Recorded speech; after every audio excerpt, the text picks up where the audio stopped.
turned around. I want to make sure. We shouldn't be. Let me see. I'm going to cue this up here. I want to make sure my juxtaposition is right. I am with John from Bonnet Pro. And whenever I start these things, I'm never 100%. I was hoping to be in landscape mode, which we should be. Orientation is locked. Rotate device back. Nah. So we're going to be in portrait mode for this. It's fine. It's totally fine. We can do it in portrait mode. Doesn't want to do landscape. I had it oriented for that. All right. Well, take your time if that's, because that gets more information in the footage, right? Or it doesn't matter? It doesn't really matter. It just changes the view. Okay. A lot of people watch things mobily. But let's just see. I want to pull it up and see what we look like. So we are, okay. It's portrait mode. It's going to be limited. But those of you who are watching mobily, you're going to love this. So what I'm going to do is, since many of you guys don't like it when I have my camera forward facing, we're going to turn this around and you're going to see that I am here at Bonnet Pro's headquarters, which is what location, John? We're in Telford, PA. Okay. John has been extremely gracious to host me this morning, and we're going to also be watching you guys here, so that way I can see what you're seeing. So if you guys have any questions, this video, John didn't pay me to come here to do any of this. Honestly, he's been an extremely gracious host. I've been here since 10 o'clock, and we are just now getting started. He has been sharing with me his beautiful family, his beautiful home. We just had a great lunch. Thank you, Lisa, for the fantastic sandwich.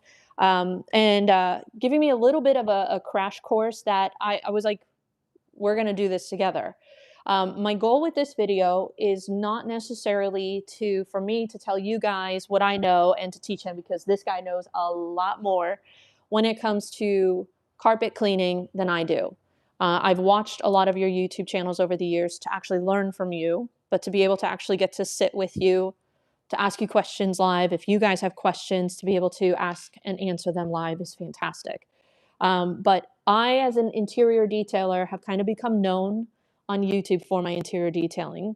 And a lot of the success, a lot of the accolades that I get, I feel like aren't 100% deserved, because I use these products and I feel like they make interior detailing a lot easier.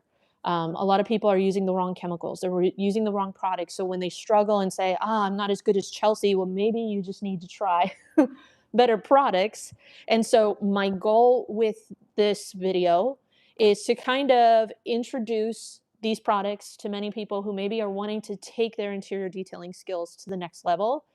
You do have a few products. Maybe we can explain the differences of these products, why I would maybe want one over another, or when I would want to replace one with another or mix them up. And I know a few people actually had questions about bonnet cleaning. What exactly is bonnet cleaning? We do a little bit of that with cars. You do it on a bigger scale in buildings. We're just kind of shrinking that technology and science to a smaller surface. So we're going to be kind of answering your questions, sharing with you guys which of these products you might need in what situation. And then also he's going to be talking about maybe some new products that you guys and I have never tested that could benefit caring for an interior on the inside. Okay. Real quick, 30 seconds. I have been a cleaner since 1985. I did murder and suicide cleanup for 30 years, and I founded Bonnet Pro about 22 years ago. So my whole adult life has been moving dirt. That's what we do. We move dirt. And so we'll go through and give you some information. If your chemistry doesn't clean, the rest of your system fails. So the chemical does the cleaning. Your methodology and everything else moves soil from point A to point B. So just like stripping a floor, if the stripper didn't emulsify the floor, the wax isn't going to come off, doesn't matter what kind of equipment you use. And if your chemistry doesn't work on what you're using it on, you're going to have a fail. Think of chemistry like a key to a lock. If I have red dye, synthetic red dye, I need a certain key to unlock that attachment to the face fiber so we can remove that substance. And some of these will overlap. Some of these will be preference. Do I like liquid or powder? Do I want a scent or no scent? Do I want it to be green or not green? And so that'll be technician preference. And then beyond that, what specific product do I need for to give me a certain solution to a problem that I'm having. So that'll get us started a little bit, and then I'll let you take it and ask away, and I'll do my best to answer you. Okay. And like I said, if you guys have questions, put them in the comment section down below.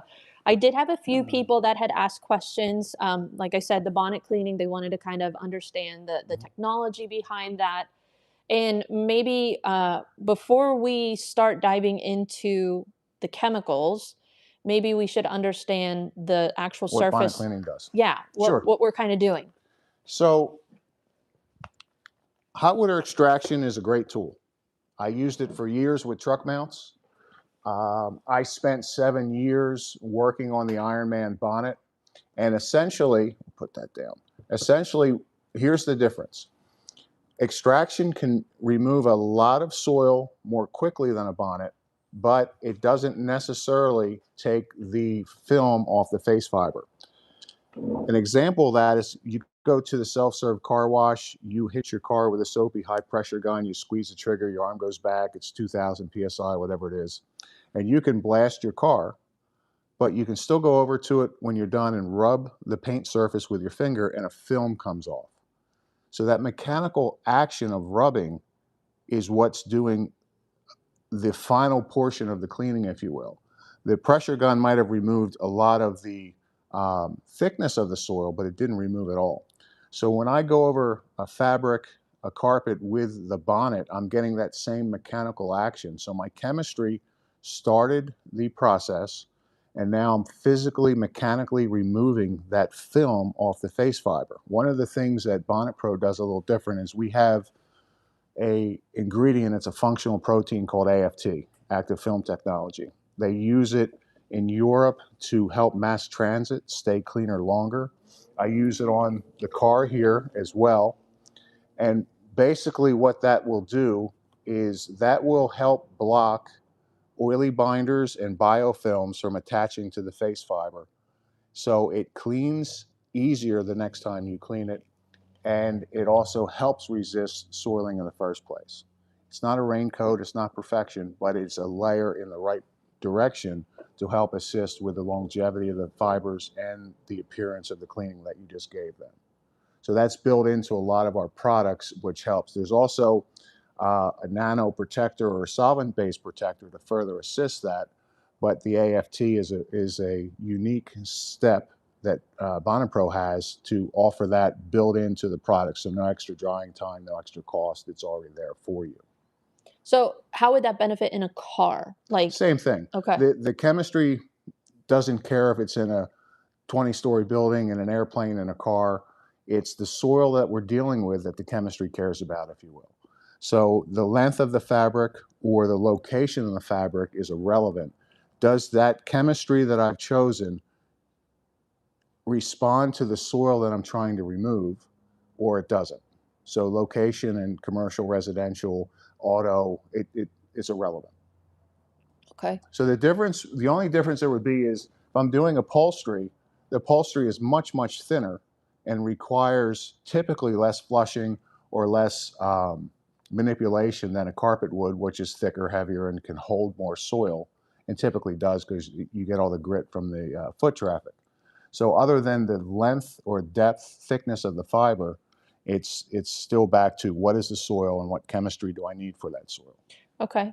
Now, I know a lot of people within the detailing industry rely upon like all-purpose cleaners, degreasers, let's say like a Purple Power, Spray 9, something of that sort to clean carpets. Even I know some people will use like Tide cold water, Dawn dish soap. They'll maybe combine it with a higher alkaline APC to clean interiors. How does products like that differ from this, and is this using products like that, is it okay? Is it dangerous? Is it going to create bigger issues in the long run? Most of the fabric that you're going to come across in the automobile is going to be synthetic, unless it's a very high-end, a Porsche or a Bentley or something like that that might have wool carpet. Okay. So as far as causing it to lose color or have dye migration, that's typically not going to be an issue. Okay. The difference would be back to the cleaning ability and then the rinsing ability. Because if they don't rinse clean, they're going to resoil more rapidly. So as an example, encapsulation products help ours use a film forming type, not a crystallizing type, so there's no dust that comes out of ours. And that helps resist soil along with the AFT to help it resoil more slowly. So I want it to smell attractive or have no smell, which we have both options. And so it's pleasing to the customer, to your customer. And then I also want it to rinse cleanly so it doesn't change the hand or texture of the fiber, so it feels nice, and then it doesn't leave any type of negative or unwanted residue that would cause rapid resoiling. Whenever I'm doing car interiors, my biggest goal, one, go after the soiling, the dirt, try to remove as much of that. But two, get out as much of that residue as possible so that way I don't contribute to future resoiling for the customer, because they're getting in with dirty shoes all the time, sweaty bodies, all that stuff.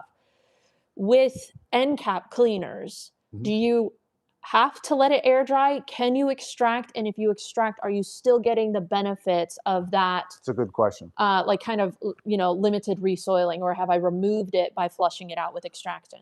We'll go backwards a little bit. So if I have to post spot, like with an oxy product, because there was a coffee stain, and I'm going to spot it and walk away, then that end cap dries where I don't have an issue.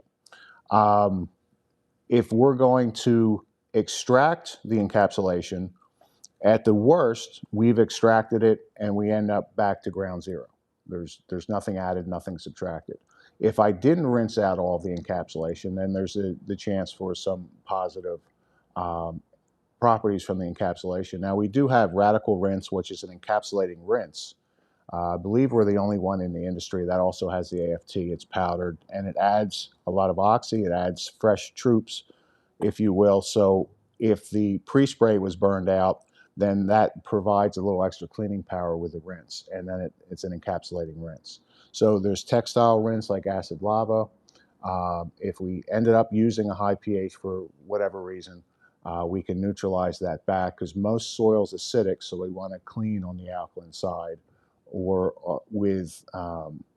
you can clean on the neutral side, but the ingredients have to be a better ingredient, if you will, or better formulation to clean at the neutral. And that's typically what we'll do with Rocket or Omega. They're both 6.5 to 7.5, so they're both cleaning at neutral, so I don't have to worry about harming fibers or degrading or doing any type of damage to the fibers. And you also don't have to necessarily use the acid rinse to neutralize. I don't. I can water rinse if I want to.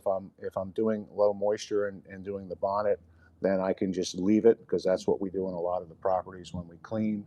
So again, it comes back to the need. How much effort do I need, and how much is required with pre-agitation or pre-spray and extraction, or extraction and bonnet cleaning? Because sometimes we'll do that with carpets as well, because we'll remove the larger amount with extraction, and then we will remove that film, that face film that we talked about, with the bonnet cleaning. So you're extracting, then bonnet cleaning afterwards? If for restoration type cleanings, yes. So let's say I have a really nasty light colored interior, combine the two, would that aid in drying it out as well? Because bonnet cleaning can kind of help absorb some of the moisture? Well, it depends if we added more chemical back to do the bonnet cleaning. Okay. If that was necessary, and it depends if there's oxy involved. Sometimes oxy will take hours to work, and it ends more towards the drying cycle, the end of the drying cycle for the oxy, because there's more moisture that has evaporated, so the oxy becomes stronger. Okay. So depending on, again, what the need is, would be why I would choose one over the other. I know that ends up being a little vague and maybe confusing, but we'll sort that out with you. I do have a question. David Boyce wants to know, how important is peroxide when it comes to stop the wicking effect in carpets? And he also says, what would you recommend for food/grease stains and disinfection of maggots? Asking for Nick McGurk, a friend of ours who apparently removed his spare tire and found a bunch of maggots in the bottom. Well, what were the maggots eating? They were there eating something that was protein-based. We'll go back. Sorry. So with 30 years of crime scene and murder and suicide, that's nothing new. I tap out at maggots, y'all. I know. There's other things that get in there and eat too. As far as the peroxide with wicking, it has nothing to do with wicking. Okay. Wicking would be, I have a large amount of soil in the back of the carpet, and I just introduce water to it. So as the water moves up the carpet fiber to evaporate, it's going to carry the soil with it because the soil is suspended within the water. Okay, so then that draws that soil up and redeposits it on the tips. So bonnet cleaning can take that off, but wicking's usually I use too much water or I didn't get it clean. So peroxide will remove organic stains, coffee, urine, pomegranate juice, those types of natural colorings. They won't do synthetic colorings like Red Lake 40. That's another chemistry. So the wicking and the peroxide aren't necessarily related. Okay. As far as the maggots, like gasoline in a match. hand grenade. There was something in there they were eating. Okay. So a piece of meat, a dead mouse. There was something that drew Probably the flies. A French fry. It's always a French fry. I don't know. Something drew the flies to get in there, and from my understanding, they can smell stuff from up to 2 miles away. So they'll come in and they'll lay their little eggs and do their thing to break down what was there. So I would remove that. As far as disinfecting, if it was, say, a piece of chicken, as an example, or a shrimp fell out of a bag or something, disinfectant you would want to use, there are plant-based that use thyme oil, and then there are hospital-grade disinfectants like use quaternary ammonia compounds or levels above that to kill mold and fungus and germs and bacteria. So depending, again, on what was the source and the need would be what I would select to do the kill portion of that if it was required. Now, can an enzyme work to kill things like that, or is that completely different science? No, enzymes are usually formulated to digest and break down. So there's enzymes for urine, there's enzymes for cellulose, there's enzymes for food-based fats, oils, and greases. There's enzymes, again, keto for specific things. So not like there's not just one enzyme that treats all of it. Sometimes you have to. It's just a category of a pathway of what the chemical's called, but there's different formulations within that pathway. Okay, but let's say I have a lot of questions. Did I answer both of the other questions? I believe like he said. What would you recommend for food grease stains? Food-based, I might use a Magazyme because that's a 7-strain enzyme package to go after food-based grease, fats, oils, and greases. Now, what you need to know with an enzyme is typically, it's a bad example, but I'll give it to you. Look at an enzyme like a zombie. It's dormant until it gets introduced to a food source, and then it gets very active. So, bad example, but so the enzyme is going to need time to work. The bacteria will produce enzymes, and the bacteria and the enzymes will go to town on it. Now, let's say it's urine. A cat was left in the car and it peed into the cushion, and we have a bad urine odor. That's not going to happen in 5 or 10 minutes. That might be I need to wet that out, let it sit overnight for like a urine odor, something like that, to digest it and break it down in the areas where we can't touch it. If it's food-based, that will be quicker, but I might still want to give it 20 or 30 minutes, clean it, and I might clean it with the enzyme on top of the pre-spray of the enzyme, because now I introduced more enzyme, and now it's going to be wet for a few hours as it dries, and that enzyme will continue to work even though I've stopped my physical cleaning with the equipment. So I have a question then. All right, let's say we've got food that we're trying to neutralize the odor. My typical practice, if I was going to use an enzyme, would be to spray, maybe let it sit for a minute or two, drill brush, extract. Is that not giving me any benefits from the enzyme because I've just flushed it all out and I didn't give it long enough? Right. The other cleaners in that formula are doing that job. The agitation is helping remove crust or whatever accumulations there, but the enzyme itself didn't have time to be an enzyme. Okay, so I need to change that.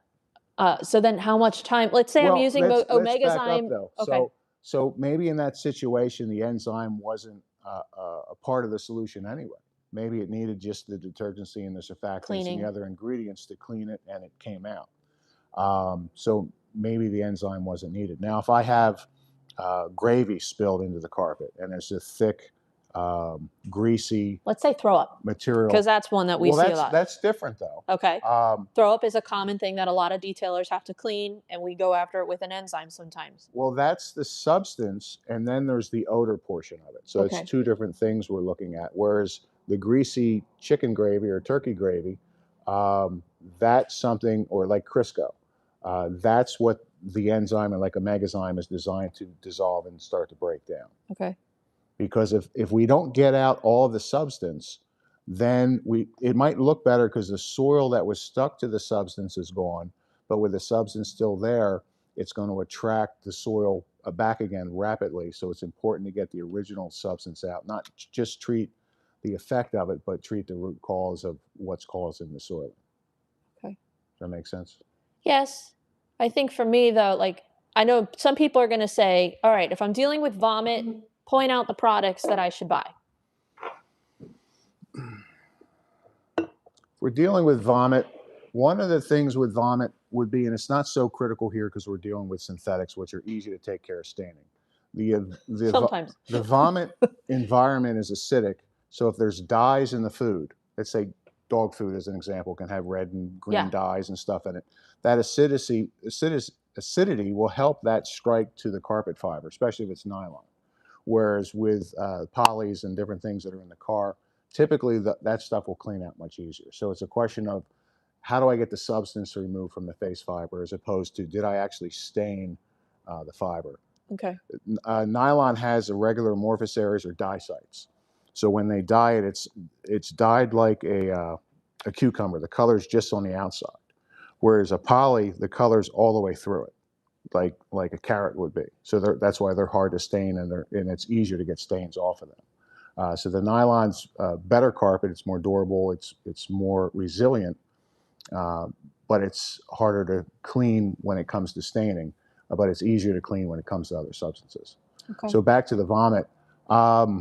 Most of the time, feces can be harder, but vomit is typically scrape off as much of the solids you can, or let it dry, or scoop out as much of the goop as you can, and then rinse away what's there. And typically, since it's acidic, an alkaline pre-spray would be good enough. And then we deal with the odor portion of that, if that remains afterwards, with ProFresh or Waste Away or a product like that. I personally have had good success with the Omega Citrus on vomit. I had one, I did a video on it, light colored interior, like khaki. Maybe it wasn't vomit. The customer said it was soup. It looked like vomit. It was like a buffalo chicken, so you can imagine it. I don't know. But it was orangish and nasty looking. There was a lot of dry soiling that I was able to actually just vacuum up really well. There was very little color transfer, remaining, but whatever scent, was kind of still lingering. The Omega Citrus, I didn't need to do an odor treatment. I didn't need to do an enzyme. Something you could use there, we make it for one visit, urine control and removal, is yellow lava. Okay. That has a quat in it to go after the odor-causing bacteria. That has our blended peroxide to help with staining, and also helps with bacteria, because you put 3% peroxide on a cut. It has cleaning agents in it. It has the zinc-based odor neutralizers that cover a variety of odor sources and types of odors, and it has the ProFresh scent. So that might be something, if you have a vomit or a urine that's not where it's not saturated through, that could help it to be a one application cleaning. Okay.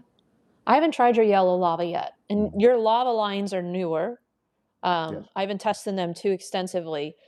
Before we kind of get into, maybe next week, and kind of break down your different products, maybe even discuss some of your newer ones that you guys have, just to kind of encompass what they cover, why you would use one versus another.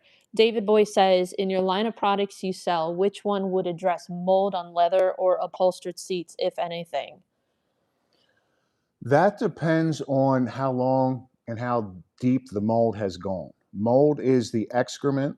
What you see, the black part, is the excrement from the mold. It's poop? It's mold poop. So that's what's the The pathogen. more That's what's you disease know. I causing. did not know that Yeah. it was poop. That's the Okay. disease causing part of that. That's why you don't want to airborne it, flake it off, and make it airborne, because that's why it affects your health. Can you vacuum it up? You can with a HEPA filter, so you're not having it go through the vacuum and out where you're Got it. breathing So it. no shop vac. No, unless it has a HEPA filter. Okay. Peroxide can be helpful there, Okay. and detergency can be helpful there. Mold can eat through drywall, so depending on how long it's been there, it can permanently damage or destroy a fiber, a cushion, fabric on a cushion on like outdoor furniture or whatnot, or different surfaces. So chances are in a vehicle it's not going to have been there that long. Somebody's in there all the time. They're going to notice it. They're going to smell the effect of the Poop. the poop. Yeah, The mold poop. Can't get over that. you can look that one up. It's true. So I lost my train of thought. Sorry. So peroxide and detergency, and then you can, if you feel it's necessary, a disinfectant afterwards. Okay. Okay. So let's shift gears a little bit. Uh, not talk about mold poop. When it comes to interior detailing, there have been many that I have used from this line for years. Some I've dabbled in, some I haven't tested yet. I would say that the most heavily used in my shop would be our Rocket Revive It. Revive it, Rocket. I always say Rocket Revive Everybody It. does that, so I don't know. It's my I don't fault know. for It for the name. flows off of the tongue better. Rocket Revive It. Okay. Revive It Rocket. Okay. No. I'll try to switch it up. I'm probably not going to. Omega Citrus, and then the Omega Zyme. The Red Lava, I've just started playing with Dynamic Cleaner. The Revive It Oxy Spotter, you don't need it a lot. It's normally like those pinches where either one, I just got a spot that I need to clean that's kind of a heavy, issue, heavy soiling. Or maybe I just need a heavier cleaner that maybe these guys didn't get the first round. What the Oxy will do, and it has spotters and detergency in it, but when you mix Rocket, your percentage of peroxide is going to be much smaller than it would be in the ready-to-use Oxy spotter, which would be about 7%. Okay. So if you have a more tenacious coffee stain or organic stain, that's going to assist. Sometimes I'll put that on first, so any water from the cleaning doesn't dilute it or put a barrier between it and the face fiber. So if I think it's going to be a bad organic situation, I'll put that on first, and then I'll do my cleaning. Okay. Ideally, you do your cleaning, you knock everything out. Maybe you have one left, so you don't spend a lot of time or money pre-spotting. You post-spot, but there, as experience starts to lend itself, you'll see times where you go, oh, I'm gonna pre-spot that one before I do my other cleaning. Okay. Now, I know you don't specialize in car interiors. I'm not going to say you don't know how to do them, though. You mostly do residential, commercial buildings. The fibers. So, yes. yeah. So if you were to tackle, let's say, a gray or tan colored interior, black, sometimes we can just get away. You don't have to get it to perfection. You just need it to, for the most part, look clean and smell clean. Way more merciful. Gray and tan, no mercy. Like if you don't get all the stains out, we've got wicking, we've got resoiling, or just it looks crappy. If you were to tackle an interior, heavy soils, maybe water ripples, body oils, food spills, things like that, what would your process be for tackling a vehicle like that? Once I selected my cleaner, and you mentioned a variety of different substances, so maybe at that point I might boost. So you take something like Nanomax, which will cut hydrocarbons really well. It's a 0 health rating, no odor. It's a near neutral pH when it's mixed. Nanomax, even though it's green and bio-based, it will out-clean most synthetic chemicals in the world marketplace. We're coming out with Apex, which is 3 times stronger than that. Apex has no water in it whatsoever, so it's more dilutable. Anyway, if I have body soils, if I have a variety of different things which kind of broaden the spectrum of substances I'm going after, if I want to try to get it in one shot, that's when I might boost. Okay. Another area where I might boost is the floor mats, because I might have tar or a heavier concentration of grease there as compared to the dry particulate and body sweat and oils that are on the seats, and that's somebody specifically spilled something, a food or something like that. Real quick, when you say boost, can you explain that to me? Yeah, boost is just adding extra detergency and solvency, extra strength, Okay. like a turbo on an engine, boosting it to get more cleaning dynamic and power out of it, or to broaden its ability to reach a wider range of substances. Okay. So typically 8 ounces a gallon of Omega or Rocket is going to do most things. There's going to be the car from hell. We get the carpet from hell, where it's just, there's feces on it. There's just such a buildup in there that I need extra detergency to be able to suspend and hold all that soil or break it down and emulsify it. So I need extra kick to the chemical. Okay. So that just assists in your time so you don't go over and over. Because once I've cleaned it once, now it's wet. So if I go to pre-spray it and do it again, it's going to do more, but not as good as if I had did it stronger the first time. Okay. Because normally I'm using your products like 1 to 5. Is that too weak? Is that too much? Typically, for me, time is money. So I go, the maximum on these, most of them is 8 ounces per gallon. So If I'll I'm go to using 8 a ounces per 32 gallon. ounce spray bottle. So 32, that'd be 2 ounces in the 32 ounces. Okay. So that would equal 8 ounces per gallon. Okay. You could go a little more, but that's pretty much at the high end. If I have to go more than that, I think I'm going to throw in a little Nanomax or maybe a scoop of red lava or something to give it a little extra kick if that's not going to take care of it. So if I have this mixed up in a bottle, 32 ounces, you can add a little bit of the red lava to boost it? Is that what you're Yes. saying? Okay. Now, what you want to be Now, aware would of, you add this to a chemical to boost, or are You you could. pre-treating with that? I could use that as a booster also. I could use It's radical not going range to as a change the booster. chemistry? Well, it will. That's the point. Does it make it like an acid alkaline combo, No, like a little exothermic? they're still going to be on the alkaline side. Okay. But not Okay. super high. Like red lava is your Red lava highest. is hot. So Yeah. that's a 12.5. When you take peroxide is typically in a product in the acid side because it makes it stable and it makes it last longer. When I take that peroxide and I hit it with a high pH, now it accelerates it. It's like putting heat to something that's cold. It just makes the molecules move faster. It just gets it excited and it does more. Okay. So a high pH with peroxide accelerates the peroxide. Does this work best with hot water? I don't, because sometimes it says it on the bottle for hot water extraction. Can you use it with hot cold? water extraction is a just a basic terminology. Whereas it came from steam extraction, they used to use actual steam to propel the water. So that filtered down and filtered down. Now we have hot water extraction or extraction. So I typically use Rocket with cold or warm water. I found with too much heat with a solvent, with a product that is solvent, that can help evaporate the solvency out of the product. Huh. So I like to use things a little colder. All right, cold to Now, warm. some guys with truck mounts and whatnot, they'll swear by the heat. And I've had them, and heat can be nice, but Heat can clean by itself without a chemical, though, sometimes, because it can break down the oily possibly, binders. yes. Okay.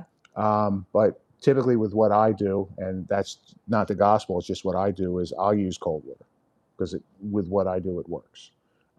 Sometimes heat can be helpful, though, for sure. Every 18 degrees, over 118 degrees, you're supposed to double your cleaning efficiency or how it responds to the substance that you're trying to treat. So you take that with a grain of salt because I've got plenty of things clean with cold water. Okay. So talked about boosting. Explain to me if you can, real quick, the differences of all these products. We probably touched on it a little bit, but just if we were gonna edit this content down and make a short, if I were to give them a brief intro to these products and why one might outshine the other. Well, I think one would outshine the other based off of what the need was. So let's start first with, I'm the technician, I'm buying this stuff. What do I like to work with? Do I like a fragrance? Am I turned on by citrus and oxy?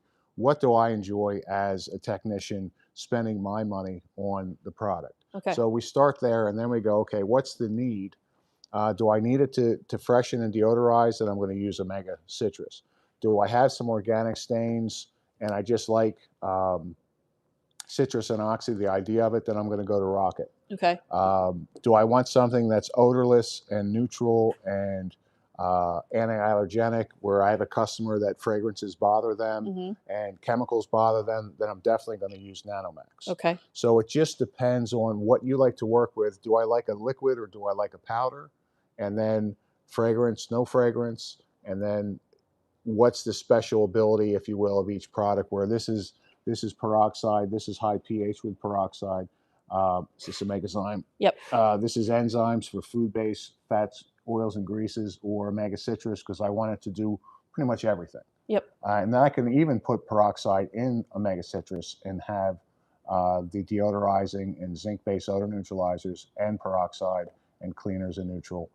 So you can basically combine the benefits of this. No, I would take a this. straight peroxide, either Oxy Crush from the Dream Wash product line, or Oxy All, which is 14%, which is 42% by volume. Oxy Crush is 19%, which is like 62% by volume. And I would boost with that. Okay. So let's say it's a lot. Let's say I want to just be introduced to your products and I want to try something for the first time. What would you recommend out of this entire product line I purchase first? Oxy Spotter, either Rocket or Omega Citrus. Okay. And Nanomax to use as a standalone for the customer who's sensitive, or if I need it to boost and deal with extra hydrocarbons or grease cutting. Those three, one or the other, unless you wanted to try both. Okay. 3 of those get you pretty far. Yeah. And I'll be honest, these 2 are primarily all I use. I've only just started using this, and I do find it cleans a touch better, but you know, being the powder form, I like the liquid because I can mix it up a lot faster. So let me address something with the powder. Powders will have a different type of oxy. In that oxy, there's a safety coating like a capsule on a pill. So you need hot water to dissolve that and to allow that oxy to go in suspension. Okay. So hot water is a must. Okay. The powder is typically more economical. You can ship it in the winter. You don't have to worry about it freezing. But that oxy portion is good for the better part of the day, and it's done. Okay, so very short shelf life. No, the shelf life is fine. The mix life is short. Okay. So you're going to want to only mix what you're going to use that day. Okay. Whereas liquid peroxide, like in Rocket, if I mix Rocket up, it's good for days. If I have Oxyol, straight peroxide, and I boost, it's good for days. So the liquid peroxide is much more stable and longer lasting than the powder. Okay. So there's usually always a give and a take with something. So that would be the difference with the powder versus the liquid. So that's something I didn't know, because there's sometimes I always have a bottle of your stuff mixed up, but I may not always use it, and it might be a week or 2. Right. Is it fine at a week or 2, or would you say mix up fresh product? Depends on what the product is. Okay. Fresh is always better, but some will stay fresher longer than others. Think of soda. If I crack the top, I start the clock ticking on my bubbles. So that's how powdered peroxide would be. If I crack the top on my milk, that would be how the liquid peroxide would be. It's going to last days and days. It's not going to dissipate the strength as quickly, the energy as quickly. Now, we know that peroxide, you know, I've gotten this on my skin sometimes, and literally it will turn white. I know we should wear gloves. I'm working on it, folks. I get yelled at all the time by viewers that I don't wear gloves. I definitely do wear it with this. But with products, we know that there's foam, and foam creates lift, which is how some of the dirt gets lifted up with it. Is that correct in that understanding, or no? Well, I see everybody foaming the outside of the car, so I'm going to get a little heat for this. In my world, foam means nothing. I use foam as an indicator. Like, I'll get a little milk mustache when I run my machine over the carpet if I have that mixed at full strength. And that way, I see that I have an even distribution of the chemical on the carpet. Okay. And that milk mustache just dissipates within a second or 2. I'm going to call it that for the rest of my life now, milk mustache. I love that. Whereas, you know, scrubbing bubbles with cleaning your sink, they made their whole marketing about the bubbles. The foam really doesn't do anything. Okay. The foam might provide some lubricity. It might provide some lift, as you said, but the foam is doing nothing. It's the chemistry within the foam that's doing the cleaning. The So foam is an effect. okay, and maybe it was a placebo effect for me It then. might also help it to remain on the surface, a vertical surface a little longer with a foam as opposed to a liquid, which might run down much faster. Okay. And that might be part of the reason they're using foam on the exterior, because it clings a little longer and keeps the chemistry where they want it a little longer. Well, it suspends the dirt a lot of times and too. it's a nice effect. People, it's fun. in their mind, you know, when you took a bath and it was a bubble bath, I couldn't think of it. You know, they have that in their head. That's part of clean. So people like bubbles. So, because I'll say, like, I've used a product, Superior Product Zap It. It is a citrus-based product. It separates. You've probably never heard of it. It separates in the bottle. You have to mix it up, and it's kind of a cloudy greenish solution. It doesn't foam much. And for me, I feel like there's such a thing as too much foam. I understand that, because foam can sometimes, messes with your extractors. They're going to, empty faster. But also foam can leave residue, which we don't want a whole lot of residue. But for me, I feel like if I'm using a product that has no foam versus a little foam, and maybe it's the placebo effect like I'm talking about, it feels like the foam gives me a little bit of lift, because there are times that I will spray a seat, let it dwell. When I agitate, I don't get as much foam. When I let it kind of sit there for a few minutes. And then when I spray it fresh and do a quick agitation, I get more foam, and it just feels like I get more lift out of the it's dirt. More satisfying, but is it cleaning better? Or maybe I boosted it, like you said, by putting fresh product on top of it. Surfactant, surface active agents create the foam. Sodium lauryl sulfite is in shampoo. It's there for the effect of making foam. Okay. If you have a product with more solvency, solvents destroy the structure of the foam. So if you have a product with more solvent in it, it's not going to foam. Okay. Or it's not going to foam as Then much that's probably because what's of the going nature on. of the solvent. Okay. It's interesting. Or it has a lower amount of surfactant. There's some surfactants that foam less or more for effect or for whatever reason. Some surfactants will cause more residue than others. There's surfactants that dry better. So there's a whole, it's not so easily cut and dry with chemistry because there's a lot going on. But typically solvent kills foam. The Buckeye Barbecue says, this guy knows a ton. Seriously need him to put out Cleaning for Dummies book. Dan's Diamond Detailing says, Buckeye, I agree. Compay7143 says, what's the difference to use the Lava Line and Rocket Revive It to clean the interior upholstery seats?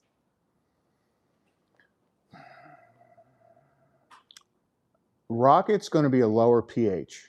I have liquid lava, which is Nanomax and traditional solvents for an option. When we deal with commercial or residential carpet, pH, you have acidic and you have alkaline. pH stands for portions of hydrogen. So when you go from a 7 neutral to an 8, that's 10. When you go from 8 to a 9, that's 100. When you go from 9 to 10, that's 1,000 times stronger as far as the pH goes.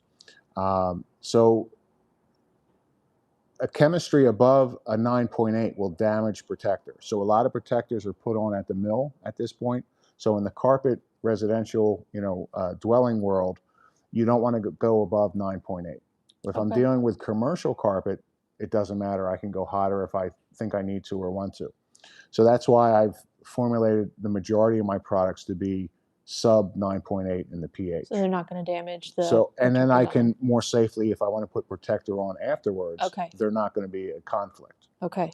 Cationic chemicals will damage the protector. Cationic chemical example would be quaternary ammonia compound, Lysol, because it has a positive charge. That will damage protector also, which we're pretty much not using that unless we go back to the maggots and we're trying to disinfect that area. So that would be one area where the building world's a little bit different than the auto world, because typically I don't believe they're mill applying protector. Maybe they are, and I'm not aware of it, for autos like they are for structural. I mean, sometimes you can, at the dealership, purchase coatings. Right. to put on after fact, Mhm. but normally they don't come from the factory with a coating. At Yeah, least I don't I've not think they're seen that doing that either. in the automotive industry at this Yeah. point. Yeah. I mean, leather has a plastic barrier over top of it, but I wouldn't call that a coating. Normally we put a coating over top of that. And that's one thing that we can get to a little bit later. When it comes to protective Mhm. coatings, you do have offerings for that that can Right, be and we'll show used. you a little demo. Yeah, he has a really cool demo for you guys. What was I getting at? With the interiors, I would say, you know, It's really not as complicated as you think it is. It's a question of getting a handful of products.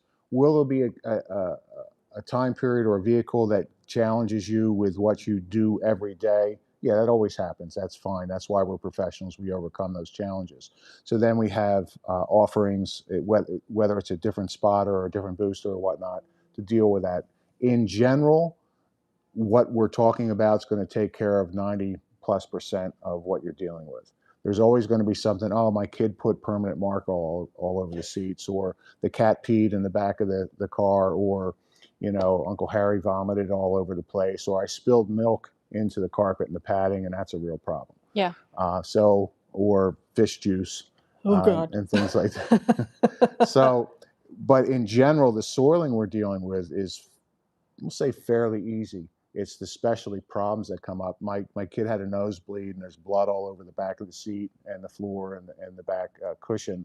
So we have a product, White Again blood remover. So it depends on the specialty things, and you acquire, accumulate those in your toolbox as you go. As a problem comes up, you try to solve it. So you don't necessarily have to have 8 or 10 different chemistries. You start out, and then you add to it as needed. That's one thing, like you said, you don't always need them, but you want to have them on hand, because when you need them and you don't have them, Right. it really stinks. Right. So I also appreciate the fact that when you have a lot of those specialty products, you sell them in a smaller quantity. It's not like I've Right. got to buy a gallon. Yeah, they're in pints typically. Yeah. So, and you're only using a little bit at a time. I think I've had some of your waste away, like the urine remover, for years. Is it still good that long? If I An haven't, enzyme, I'd probably at room temperature about 2 year shelf life. okay.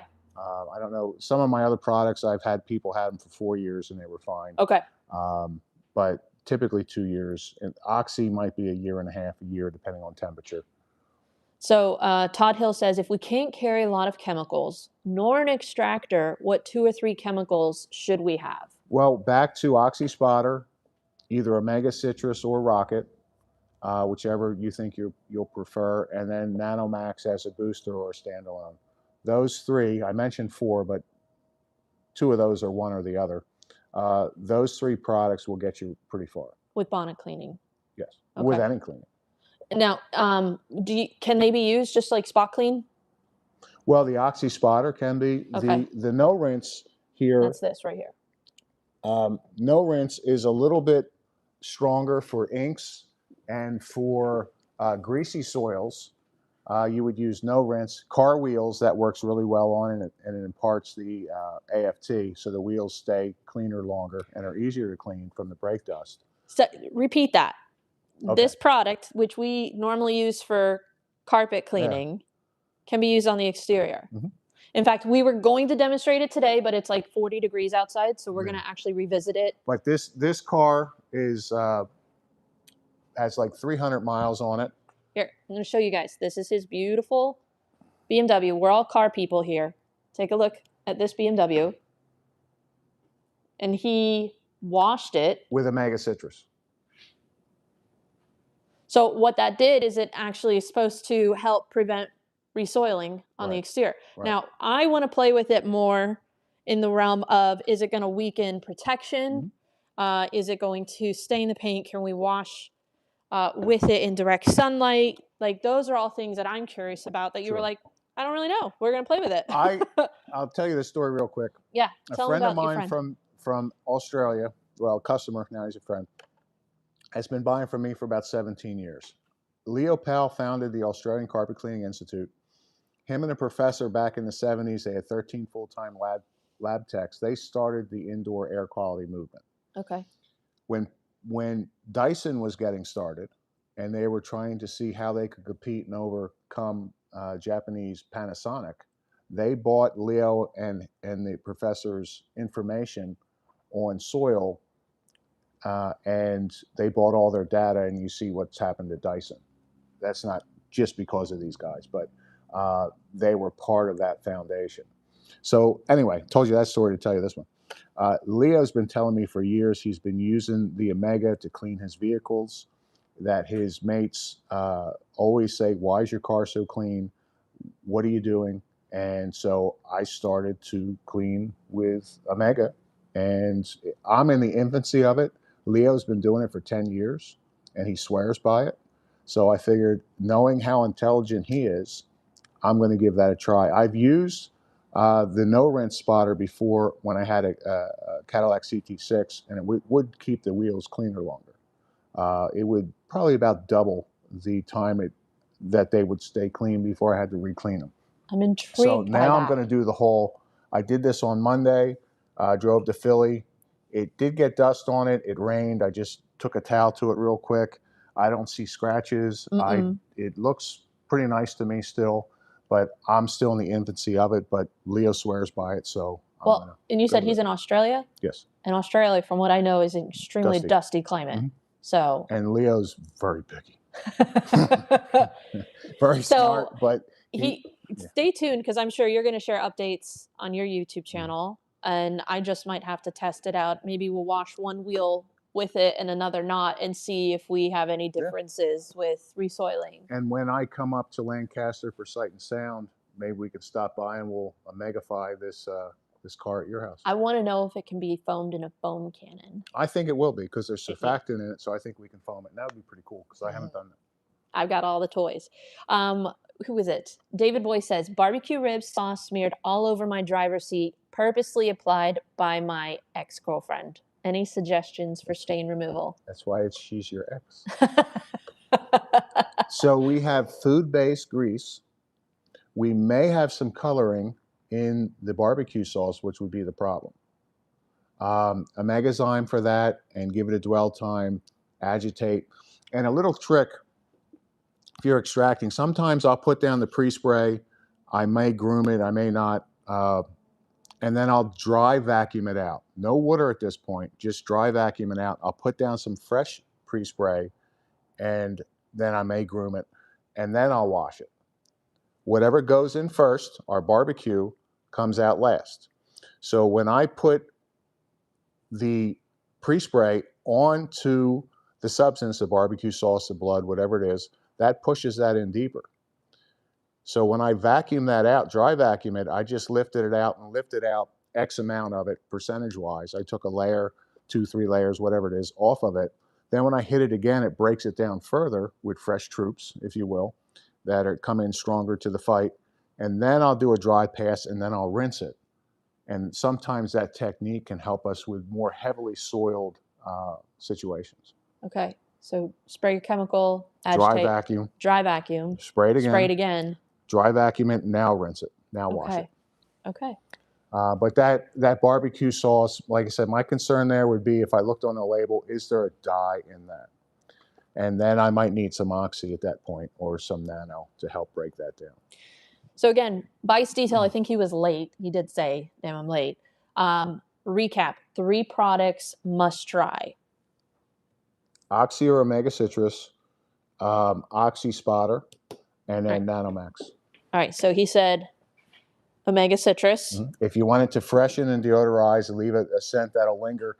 Omega, see, the Pro Fresh scent will linger for overnight, for a day or so, where a lot of fragrances, and I have some, that go away when it dries. So it smells nice when you're cleaning, but the customer doesn't want it hanging out. A lot of people like this scent. I love it. That scent put me on the map. It's not overwhelming, but it definitely, you can smell the inside. Yeah, my customers always say it smells so clean in here. So if you clean a car tonight or today and a customer picks it up tomorrow, they'll still smell the Pro Fresh. All right, so you said Omega Citrus. Rocket, because that has peroxide. That's also going to clean well. Both are neutral. That's slightly acidic at about a 6.5. Okay. And then Revive It Oxy Spotter, because that's going to work on spots, but it's also going to work on organic stains and provide a more concentrated amount of peroxide compared to the diluted concentrate of the Rocket. Okay. And then throw this in there if you need a boost, or If if you you need- have a customer that is scent They sensitive. need something hypoallergenic. Yeah. No fragrance, no pH. And I will say this, in the world of eco-friendly products, I, as a detailer, never find that they clean as good as other products. This It's cleans awesome. so good. And Apex is going to be even stronger than that. That'll be out probably early April. Okay. If that's 1 ounce per gallon, Apex can be 1 ounce to up to 5 gallons if you're doing hard floor, hard surface, or up to 3 gallons for carpet. See, what's great is, like, sidebar, what we're doing here, learning about carpet cleaning materials for the inside of a vehicle. All of this knowledge can be transferred into homes, into buildings. So if business is slow, this is a great option to offer. Maybe go into an office and clean their couches, or residences. Upholstery. Yeah, upholstery cleaning. These products are going to work amazing. And then you want to get into the world of bonnet cleaning, you have all of that here. Tools, bonnets, and I mean, we're talking bonnets. I have patented machines. I was patented designer.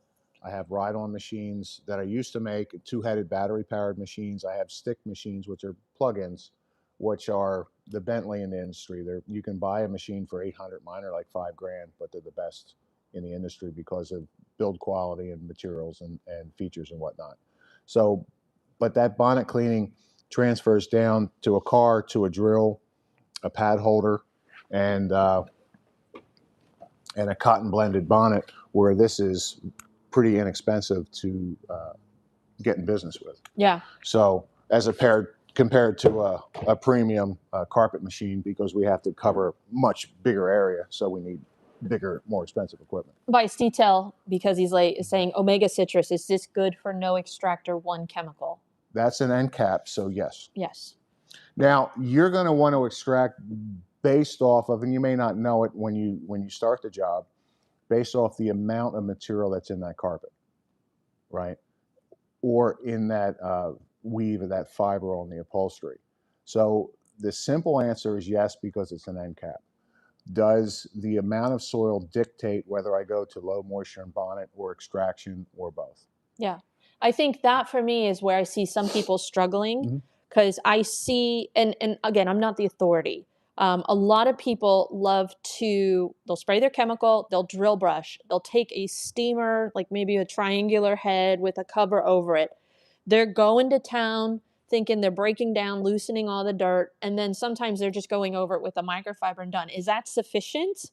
Or is that creating further issues because we're injecting steam and kind of pushing the dirt further into the surface because we're not pulling it out? Trying to think of an example that's not a bad example. If you had a lot of mud on you, would just rubbing your hair or rubbing your skin with a damp cloth be enough? If you were really muddy, no. You would need to wash that off and towel it off or vacuum it off, in the case of a car. So it depends on the amount. Now, if I get some dust on me, can I spritz a damp cloth and wipe that off easily? Light soiling. So it depends on the degree of the dirt. Now, on my homepage, we have Dirty Filthy Carpet, and I restore a trash carpet with bonnet cleaning.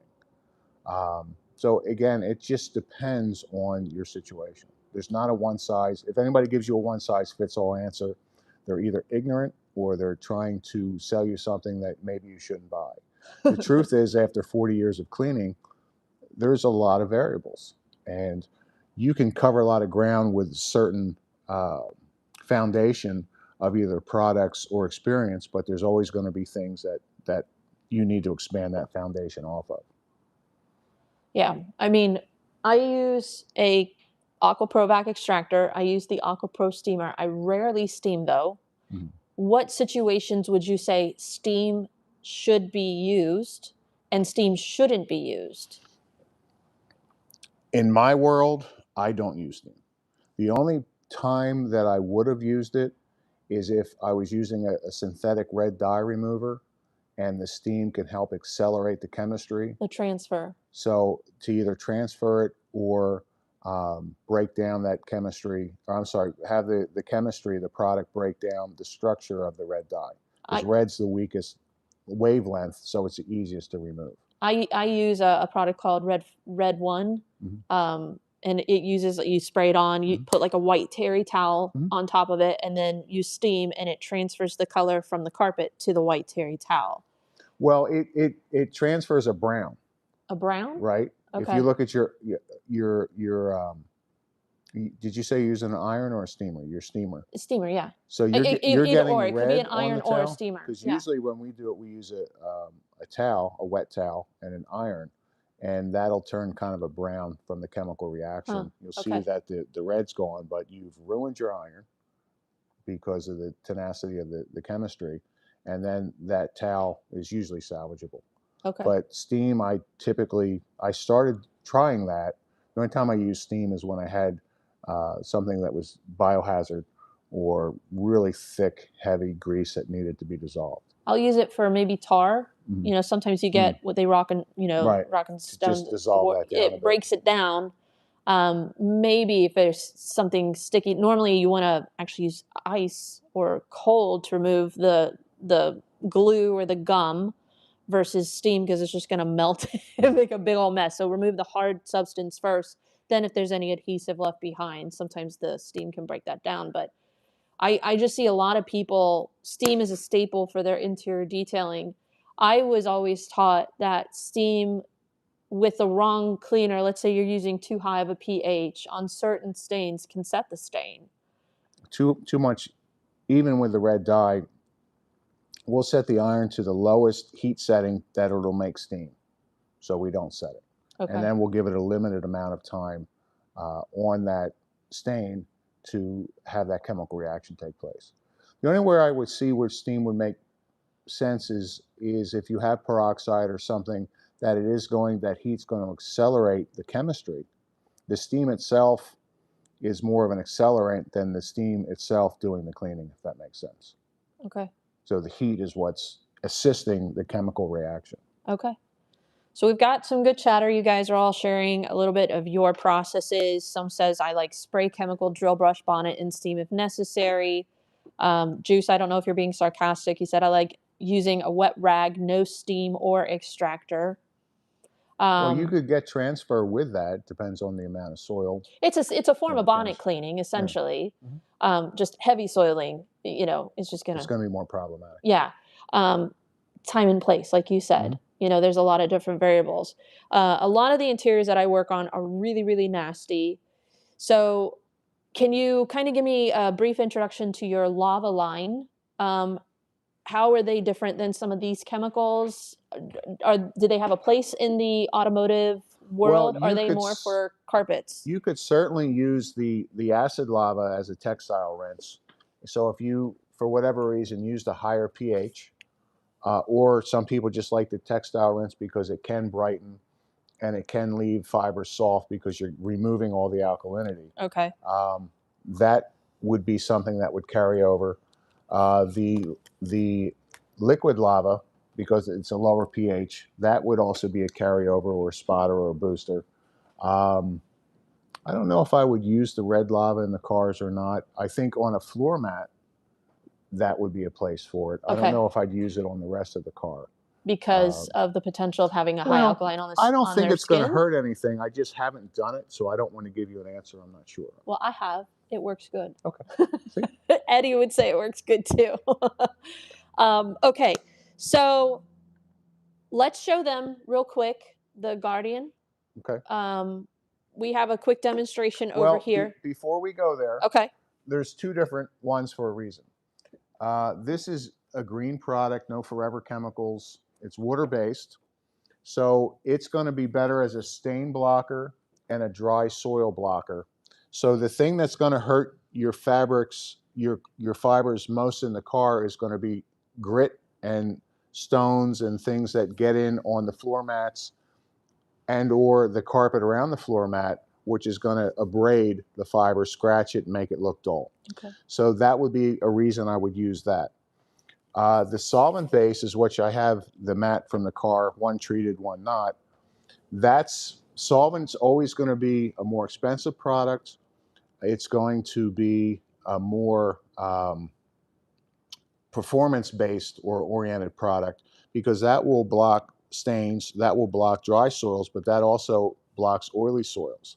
The reason I didn't worry about the oily soils with this is because we have the AFT already in the formulas. Okay. So that, to me, that overlapped there.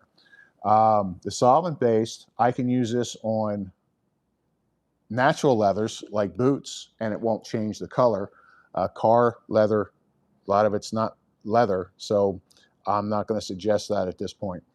But so you would say stick with this for well, car we're leather? talking just fibers. Okay. No leather. You wouldn't at use this point. any of these no, for I'm leather? working on something else for leather. Okay, so an actual keep that leather, note. Carpet, textiles only, not leather. Yeah, I've used Nanomax on leather. That can help soften and help some of the dye migrate to fill in light scratches. Yeah. That's another conversation we'll have. Yeah. But the solvent-based is more expensive. Solvent-based, solvent is flammable. Okay? So until a solvent-based product, whether it's a spotter or whether it's a protector, it's flammable when you apply it, and it's flammable until it dries. So keep that in mind. We're not smoking around it. We're not doing it by any propane heater, because you will have an accident. Okay. So you get a much higher performance from the solvent base, but it comes with that liability. But so let's see what this does here. Now, when I have a tightly woven fabric, it's going to have some ability to want to bead naturally because the fibers are so close together. When you have something like this, which is a cut pile, so it's like a crew cut, it's very hard to get this to bead. They used to make silicone-based products, they probably still do, that the silicone would cause the surface tension and cause the beading. Silicone resoils very rapidly, so it's not a good protector. Our solvent base doesn't have any forever chemicals. It also is odorless, and it doesn't use mineral spirits, so it can dry up to 4 times faster. So this rug on the left, I treated a week or so ago. This is the one on the right, and I don't know if you can see that this is cut pile. There's no loops in this like you would more likely see in a building carpet. But when I pour this on here, this is going to be wet for just a second, and it's going to disappear. Gravity's going to pull that in, and there it goes. It's gone. If I do that on the treated one, now I have it's beaded, and that'll roll off. So why is that important? If I spill something that's water-based and I put this on here, okay, let's put a lot on there, I can easily blot that up and get that soda, that substance off of there because it didn't penetrate so quickly or easily. And see, it's like a magic trick. Here, if I did it, you're going to see a dark spot because even if I absorb it out, well, maybe not. I see it.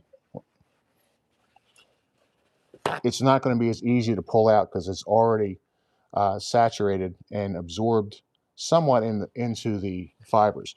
Now, these fibers are adsorbent with a D because they're synthetic, whereas wool would be absorbent with a B and have more absorbency. But this allows me to vacuum more soil off, and the dry soil is the abrasion that damages and shortens the life of this. So the more I can get out and keep from damaging it, the longer it's going to last and the more valuable your service is. Now, how would that help with, let's say, road salts? Well, again, I want to be able to vacuum things off more easily. And if they don't penetrate, like a raincoat, you could have a cloth coat and I can get dirt on that and it penetrates in between the fibers, under the fibers. Whereas if I had a raincoat on, I have that protection, that hydrophobic. Phobic means fear, so it doesn't like moisture. It wants to repel it. That's why it has that surface tension. Then that's more easily clean, the raincoat, than the cloth coat. If I were to apply this, how would you recommend applying it? Well, one with no flame. Since we are solvent-based, the thing with solvents is solvency can be absorbed through the skin. So if you're going to be in direct contact with most chemicals, except maybe Nanomax, you want to have gloves on because I've been cleaning for 40 years. Things in this world and life are cumulative. They build up, and if a chemical can be absorbed through your skin, that affects your organs and different things over time. So certain chemistries and butyls and the cheap stuff at Home Depot, we're going to have more butyl, which is more of a carcinogen. So that's one reason why products that are formulated different are important, because they're healthier, they're safer. Okay, so if I'm going to do this, I could use a sprayer. I could use a quart-based pump-up sprayer. I'm just going to use this because it's here. Is this straight? Yes, ready to use? This is ready to use. I want to coat this on here, and what I'm going to do is I'm going to gently brush this on. Now you're going to charge. We can get into pricing. You want to charge well for this because it's an expensive product, and it provides a very good benefit for the application. Now I'm going to let that sit for a second, and I'm going to put a second coat on because I want to make sure I got a very good coverage on there, because I want it to work just the way you saw it work here. If I cheat it and I just spritz it on real quick, that's not going to make that result happen. I want to properly apply it. Okay. So now I'm going to put a second coat on. And if I was doing this with something that had more of a T-jet, or something I was going to put down a bigger volume more quickly. That's a good bit that you put down. Yes, but I want to thoroughly coat that. Okay. If you were spray painting something, as an example, you would notice if you missed it, and there would be a lack of benefit from that miss. So I want to put this on here. Now, the other thing with this particular solvent base is, and you don't have to do much, I just want to make sure I got everywhere it's supposed to be. And that's that. This will dry, then it will cure in 24 hours. And then the second stage of cure is 72 hours. Okay. So ideally, you want to keep it away from water or whatnot for a few days. Okay. How soon, if I were to do this for a customer and upsell, how soon can I release it to them to drive? You can give it to them. And now, what do you smell there? Come with me. I don't really smell. Maybe ever so slight. I think I'm smelling the actual mat because this is newer. Right. I think I'm smelling the rubber from that, because that wouldn't smell like rubber. Now, if you ever used a solvent product, what does solvent smell like? Like petrol, like salt, like gas. They're kind of nasty. Yeah. So to have an odorless solvent is a desirable situation. Yeah, because even if you use Scotchgard, it's very strong in the interior. And that's water-based. Yeah. So the solvency gives you better penetration, better dispersion, and leveling. And then it just has a better characteristic of performance than the water base. The water base, I put this in my commercial accounts and all my commercial accounts in the buildings that we service. The solvent base is for special things, for boots, your kids' sneakers. It's fantastic on. We just bought 3 10 by 13 inch large umbrellas for an area we have out back, and I'm going to coat this on that because it will help the rain to fall off of it and keep the soils and pollen. I could use this on my sneakers to wash cars in, and then I don't get like wet socks. Well, I did my boots, and it won't get a dark spot. It'll just run off like it did on the road. Nice. You can use it for grout. You can use it for fine fabrics, and it won't change the texture or the feel of the fabric, and it won't change the darkness or the appearance of the fabric. I'm reading the comments. Vice Detail says, "You hear that, Chelsea, with your flip-flops?" Because I do wash in flip-flops sometimes. I'm working on it, folks. But if I had waterproof sneakers, I would totally. You could have waterproof flip-flops. I have waterproof skin. I'm just saying. Yes, they're saying I detail in her flip-flops. I'm telling Mr. Chelsea. I know you guys love to rag on me. You just want me to be safe. I hate wearing gloves because I sweat profusely. And then when I'm doing interiors and I've got like sweat dripping down my arms onto their cars, it's just gross. If you were to put the solvent base on, you put the gloves on. That's a few minutes. Mm-hmm. If you're putting on a pre-spray and you're brushing it enough where it's flicking and getting on your skin, you wear it there. Once you're to the point where you're just using the machine and rinsing, you don't have to wear the gloves at that point. So the drill brush step. Right. Yeah. So for a few minutes as opposed to an hour. I know. Okay. It makes sense. All right. Well, we haven't had a ton of you because I know it's Friday afternoon at lunch, but for those of you who have been watching, hopefully this has helped. I know for me, I learned a few things as far as I was doing some things wrong. Enzymes, not letting them dwell long enough. Maybe I didn't need them after all in certain situations. But let's say, all right, my last question, and we had talked about this earlier. Let's say I have a smoke odor removal. What would you recommend to go after the odor on that? I used to treat cars for a car dealership, North Penn Volkswagen, and I had a thermal gen fogging machine, which would fog a solvent-based odor counteractant into the car, and it would look like, it sounded like a Harley. Yeah, I've seen them. Traffic would stop. They're like $2,000. And it would make the car look like you stuffed a big cotton ball in it. Yeah. Because that will go under the seats, in the headliner, in the vents. It'll go everywhere you can't physically touch. Prior to that, and that was very successful, except for maybe cigars. Cigars were a little bit more problematic. When you're cleaning, though, I would still clean everything the way you normally do. And if for some reason that didn't get the odor out, you can use ProFresh, you can use chlorine dioxide, or you can fog it. The problem with the fogging is that solvent base doesn't necessarily smell. I think it was Kentucky bluegrass is what you used for cigarette smoke. That will hang out for weeks, and it's not necessarily a pleasant fragrance, but it will get rid of the smoke odor. It just give you a different odor. Normally, I use chlorine dioxide. There's kits that BioBomb sells. It's a giant chlorine dioxide tablet in a canister. Right. Let it sit for 30, 45 minutes up to overnight based on like how bad it is. You can spray distilled water in the vehicle. It kind of captures the chlorine dioxide gas, anything residual, to help eliminate a lot of that odor. Maybe not 100%, but it's way more safer. I think you need to be careful with the chlorine dioxide. If I recall, correct me if I'm wrong, that if the carpets are wet, that can cause a bleaching effect. And normally I don't do it until everything is dry. Okay. That's always the one thing that I stress, because even with ozone, you can get a little bit of the bleaching on the tips of the fibers. So after we've extracted, let everything fully dry, do the chlorine dioxide treatment. Would you say, because if we were to do the ProFresh, and I'd asked you this question earlier, if we do a chlorine dioxide treatment and had done ProFresh before, would the chlorine kind of negate the ProFresh? Would the ProFresh be the final step after? Is pretty dominant. I don't know the answer to that question. Give you an example. I'll tell you this story to go back to the one we're talking about.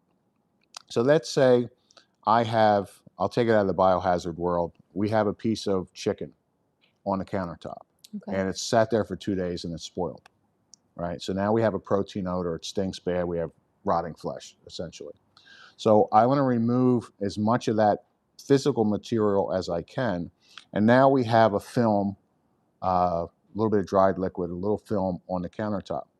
Now, instead of that piece of meat, I have that micro layer of material left that now I'm going to chemically treat to get rid of the odor of that, whether it's for odor only or for disinfection. So if I'm dealing with a smoke odor in a car, I want to wash it and remove as much of that tar and residue from the cigarette the cigarette smoke as much as possible. And then I'm going to chemically treat the little bit that might be left or in the areas where I couldn't physically get to afterwards. So that's the way I would do it. I want to get rid of the majority of the soiling first. Yep. Okay. Yeah. I am always, normally I'm using omega citrus or omegazyme, but apparently I'm not giving the omegazyme long enough to actually, I'm still getting the cleaning benefits and the freshening benefits, but not necessarily benefiting from the enzyme. The problem with the vehicle is you're going to get into is with maybe the headliner, underneath of the seats, in the vents, underneath the dashboard, all the areas you can't physically get to as a detailer to physically touch and clean. That's where the thermal gen or the ClO2 will come into play because it can get to the areas you can't get to. Yeah. So then if there's still any lingering scent left behind, would you say then that's where you would do the ProFresh? Well, it depends. If it's in the air system, I'm not going to be able to touch that. Yeah. Whereas like with the thermal gen, I could pop the hood. I could fog into the inlet for the heater system and it would blow it through the ductwork, or I would recycle it and it would recycle it through the ductwork, and I could clean that. You know, I'd hit every surface in the car Okay. for that smoke damage, that smoke odor. So yes and no, it just depends on, is it mild smoke odor? Have they been smoking on there for 2 years where you have a film in areas where I can't physically touch? Yeah. And then maybe even the chlorine dioxide struggles a little bit, or you need a second treatment because of the thickness of the coating on the surfaces that you're not able to physically clean. Okay. Good to know. Okay. Well, I'm not done here with John. We were going to do one more video afterwards because I have a nasty runner from my mud room.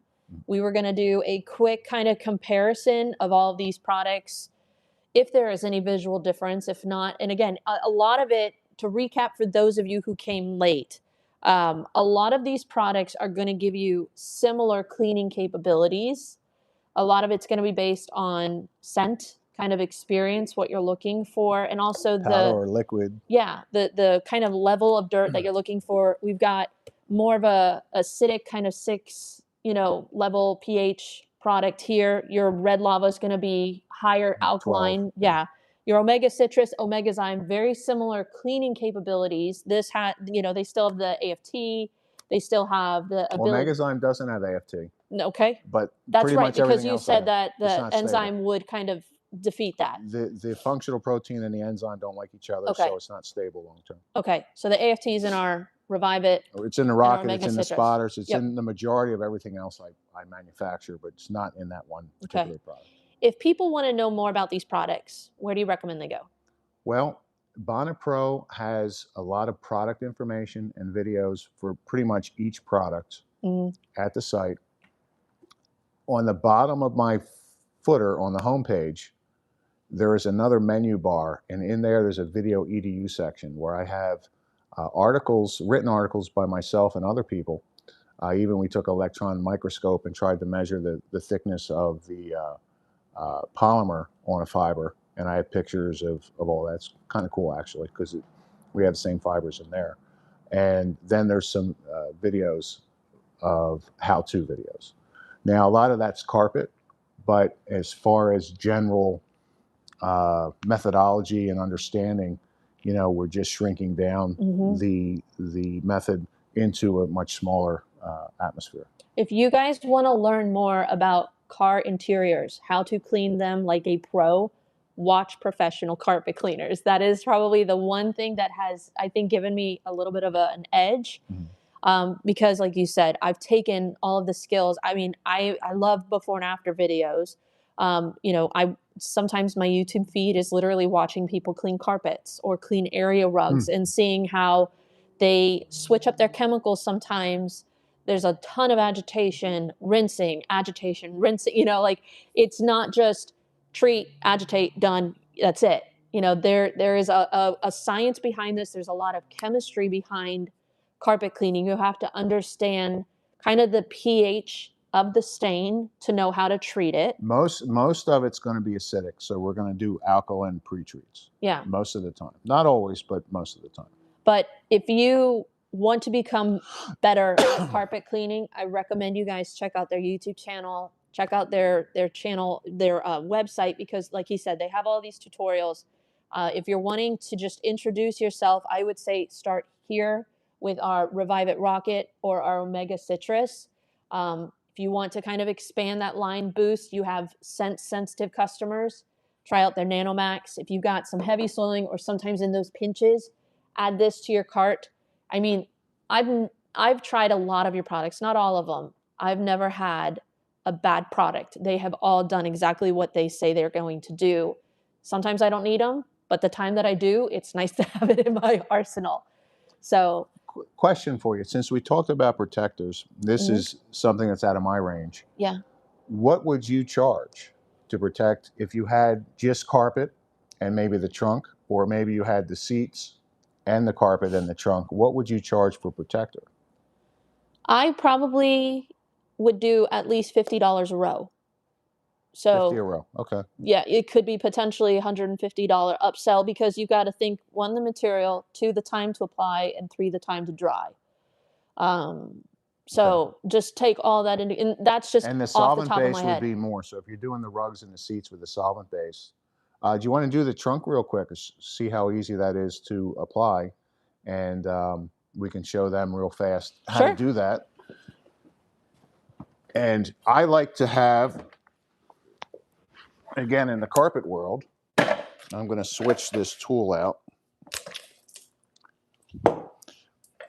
Oh, that wasn't pretty. I actually haven't used this yet, but we will in a second. So I think when you're dealing with an area, you always want to have a rag for overspray. So let me get a towel real quick. Do you need gloves since you're going to be spraying it from a No, machine? I don't think that'll be necessary. I have a towel For those of you who are going to come for him. If you're going to come for me, you better come for him. So again, for carpets, because I do some buildings that are 19,000 feet, I'll have a dedicated machine like this. You get the air out of here. Okay. That's now fun. This is the water-based. So I'm going to wipe off any extra pre-spray. And this just makes it really quick for our application. So it's going to make it a little easier. And that was the trunk. I'm going to check it for any overspray.